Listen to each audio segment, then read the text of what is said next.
When it comes to western red cedar fencing, one of the biggest mistakes I see is contractors using cheap nails.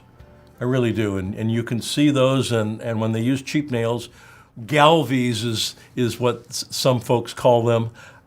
They have very thin zinc coatings, and they develop iron stains relatively quickly, and stainless steel is what they should be using. Most of the cedar fencing that's produced is knotty, most of it is unseasoned or green, and most of it's rough on all sides. The volume of production of fencing is in this 5/8 thick fence board, and a lot of that comes from Washington State. Other thicknesses are available. Some of those mills in Washington State do produce thicker boards. They do produce 11/16 or 3/4. When you're dealing with green material, butting them tight edge to edge is probably okay because they're going to shrink a little as they dry.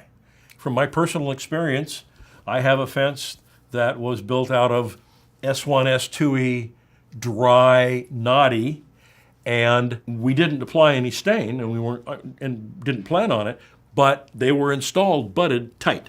And the largest gap that's developed is less than 1/16 of an inch.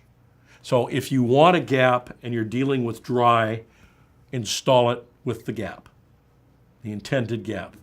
If you're installing green boards, then you could butt them tight edge to edge, and you'll get a little shrinkage in width, which would create a small gap, probably no more than 1/8. And you do want fence boards installed with some ground clearance. You don't want them installed with their feet in the ground, because that's really going to shorten the life of the fence board. If one were to install a fence and then come along at a later date and try and prime and paint it, the longer it's exposed to the weather as it dries, the more difficult it's going to be to get the primer and the paint, or the primer and the solid stain, to adhere, because exposure to sunlight sunburns the surface cells of the wood, and 12 weeks of sunlight exposure can cause enough sunlight damage to have the wood lose 50% of its ability to hold on to a film-forming finish like primer and stain or primer and paint.